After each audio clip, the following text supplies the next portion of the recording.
नमस्ते। आज हम बात करेंगे सीज़ फायर की। बहुत दिनों से आपने सीज़ फायर के बारे में सुना होगा कि इज़राइल और हमास के बीच में जो गाज़न्स, पैलेस्टीन जो भी कह लीजिए, इनके बीच में सीज़ फायर हो जाए। अब सीज़ फायर का मतलब क्या होता है? सीज़ फायर का मतलब सिंपल है कि थोड़े दिन के लिए युद्ध रोक दिया जाए। ये लोग सपोज़ करते हैं कि इस बात पे सब लोग विश्वास कर लेंगे कि जब युद्ध रुकेगा तो ये नागरिकों की मदद करेंगे और उनको जो कुछ खाने-पीने या दवा आदि की ज़रूरत पड़ेगी वो देंगे। महिलाओं, बच्चों को या जीवन सेव करेंगे किसी तरीके से, कुछ शेल्टर्स बनाएँगे। पढ़ाई-लिखाई की अगर हो सकता है तो व्यवस्था करेंगे और आपस में बातचीत करके एक मसौदा तैयार करेंगे। हो सकता है कि युद्ध दोबारा शुरू करने से पहले एक पीस टॉक हो जाए बिटवीन इज़राइल एंड पैलेस्टाइन और ऐसे-ऐसे सुनहरे सपने पीस सीज़ फायर के नाम पर लोग देखते हैं और दुनिया को दिखाते हैं। पर होता क्या है? साहब होता ये है कि उस समय वेपन्स स्टॉक किए जाते हैं, खाना स्टॉक किया जाता है लेकिन फाइटर्स के लिए, शेल्टर्स बनाई जाती हैं लेकिन फाइटर्स के लिए, प्रोटेक्शन किया जाता है केवल फाइटर्स का, स्ट्रैटेजी बनाई जाती है हाउ टू अटैक बेटर और जितने भी काम किए जाते हैं उस पीरियड में वो ये काम किए जाते हैं कि हमको किस-किस चीज़ की कमी आगे पड़ने वाली है उसको स्टॉक कर लें और अपनी स्ट्रैटेजीज़ रिवाइज़ कर लें और दोबारा बेहतर कैसे अटैक कर सकें, इसके ऊपर फ़ोकस किया जाता है। तो अगर आपने सीज़ फायर का पालन किया है, तो फैक्ट ये है कि फिर दोबारा जब लड़ाई शुरू होगी, तो वो लंबी चलेगी। तो इस सीज़ फायर को करने का क्या फ़ायदा? इसके पीछे स्ट्रैटेजी होती है कि डीप स्टेट जिसे नहीं चाहता अगर वो पार्टी जीत रही है, तो सीज़ फायर अनाउंस किया जाता है। भारत ने शांति वार्ता, शांति समझौतों का बहुत बड़ा अ, दंश झेला है और आखिरी हमारे लाल बहादुर शास्त्री जी थे, जो ताशकंद में गए। वो काम नहीं करना चाह रहे थे जो उनसे करवाया जा रहा था और फिर शास्त्री जी वापस नहीं आए, उनका शरीर वापस आया। तो ये शांति समझौतों की और शांति वार्ता की कई बार हकीकत होती है, जब आप उन लोगों के आगे झुकने से मना कर देते हैं, जो आपके बादशाह बनना चाहते हैं। इज़राइल और हमास के बीच में भी यही हो रहा है। शांति समझौता करके क्या कराएँगे?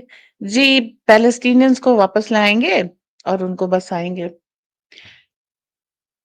उसके आगे रिज़ल्ट क्या होगा? जब पैलेस्टीन के लोग वापस आ जाएँगे, फिर से हमास पे अटैक करेंगे। तो पैलेस्टीन का कोई ऑक्यूपेशन तो है नहीं। उनके मेन ऑक्यूपेशन में था कि जो भी उनका बॉर्डर था उसे क्रॉस करके इज़राइल जाना और इज़राइल में जो भी उनको काम मिल जाए वो करना। ये उनकी इनकम का तरीका था। और जो उनके महल, मंदिर सब बने हुए थे, वो बनवाए तो यूएन वगैरह ने थे या इज़राइल ने बनवाए थे कि भाई अगर तुम घर की चाहत में बम फोड़ रहे हो, तो हम तुम्हें घर दे देते हैं, तुम बम मत फोड़ो, हमें शांति से जीने दो। तो वो शांति इनको मंज़ूर नहीं थी कि अगर आप शांति से जी लेंगे तो इनकी जन्नत कैंसल हो जाएगी। तो फैक्ट ये रहा कि सीज़ फायर का रिज़ल्ट क्या होगा अगर ये पैलेस्टीनियंस वापस आ गए, तो साल भर में नहीं तो बहुत देर हुआ तो 2-4 साल में फिर से वही अ, एक महिला चाकू निकाल के इज़राइली सैनिक को मारने की कोशिश करेगी, जो कि इनके यहाँ होता रहता था। तो ये कहना अलग बात है कि स्त्रियों को ज़्यादा समझ होती है और वो पीस डील का काम करती हैं। नहीं, जन्नत के नशा उनके ऊपर भी इक्वली सवार होता है। तो ये सारी चीज़ें कभी रुकने वाली नहीं है। तो फैक्ट ये है कि सीज़ फायर एक ज़बानी जमा-खर्च है, जिसका कोई धरातल पे पॉज़िटिव इफ़ेक्ट नहीं नज़र आता। जीतती हुई पार्टी अगर असॉल्ट रोक देती है, तो उसका नतीजा ये निकलता है कि उसे अपनी उस टेम्पो को जिससे वो अटैक कर रही थी, उसको अटेन करने में थोड़ी क्षति उठानी पड़ती है। क्योंकि आपने जीतता हुआ युद्ध रोका है, तो आपको अब ज़्यादा मेहनत करनी पड़ती है। कुछ कुर्बानियाँ ज़्यादा देनी पड़ती हैं और ये उनके लिए अच्छा संदेश नहीं होता। दूसरी चीज़ जो फ़ेल हो गई वो टू स्टेट है कि अगर आप दोनों साथ नहीं रह सकते तो बगल-बगल रह लीजिए। भाई पड़ोस भी साथ ही होता है, कहीं चला नहीं जाता है।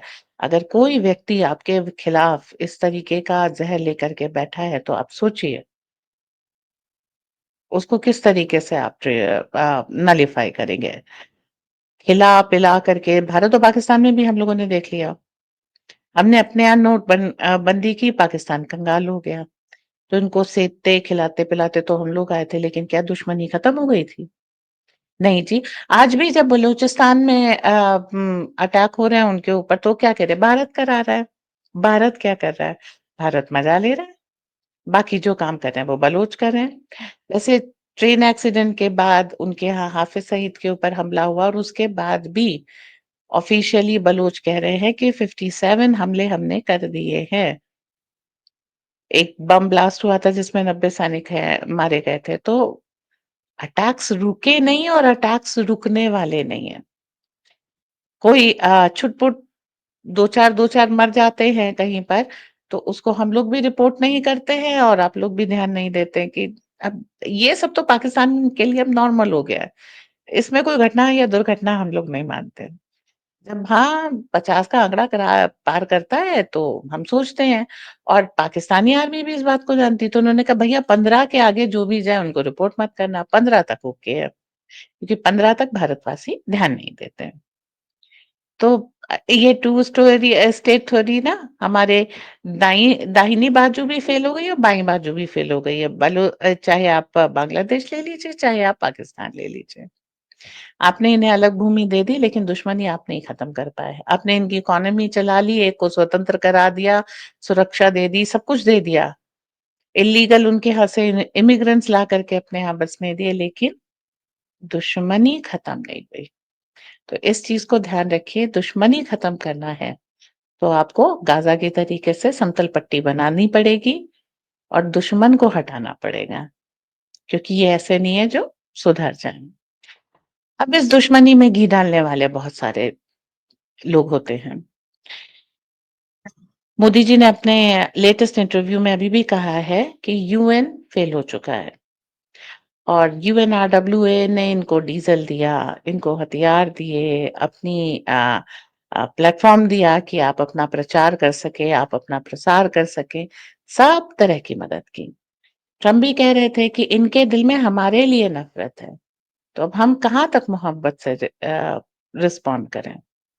तो ये सारी चीजें जैसे जैसे जाती जा रही हैं, नतीजा ये निकल रहा है कि अब हर देश का जो नेशनलिस्टिक हेड है वो एक ही बात कह रहा है कि अगर ये हमारे यहाँ आ जाते हैं तो हमारी डेमोग्राफी चेंज हो जाती है, हमारा कल्चर चेंज हो जाता है।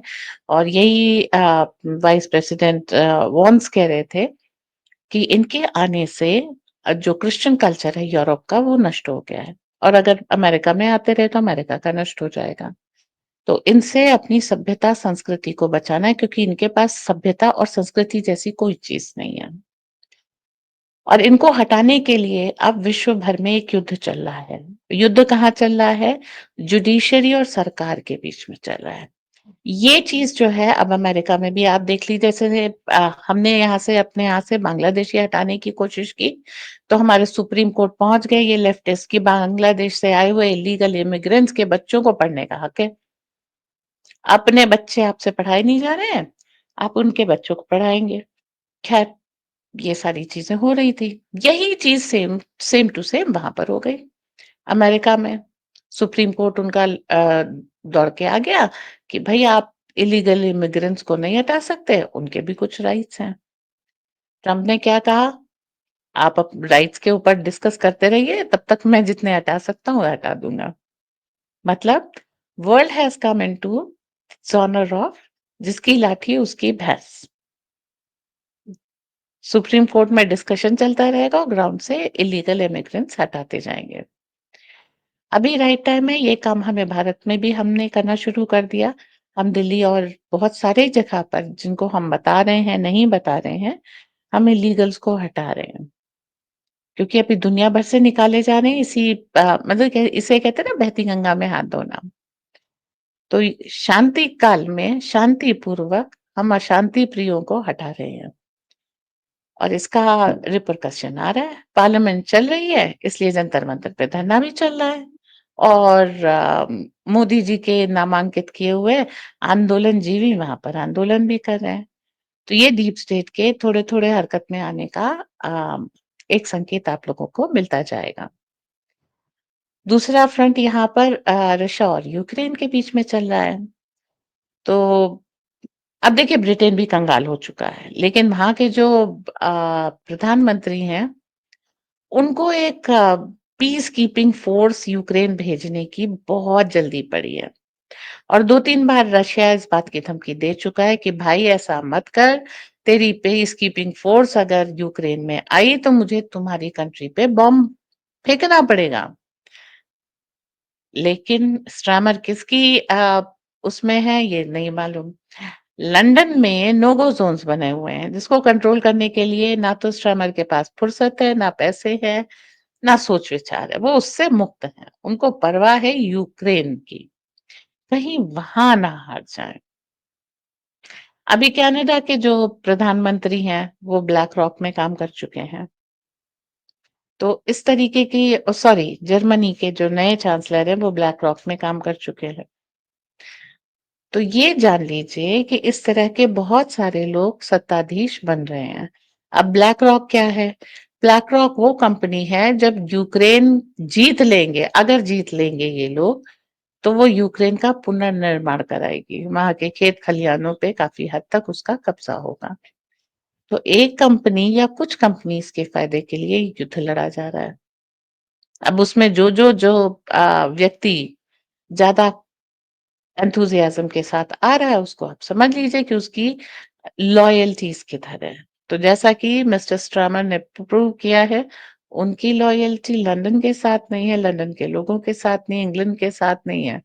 उनकी लॉयल्टीज यूक्रेन में युद्ध के साथ है। भले ही एक और सैनिक आए और इंग्लैंड गाजा बन जाए।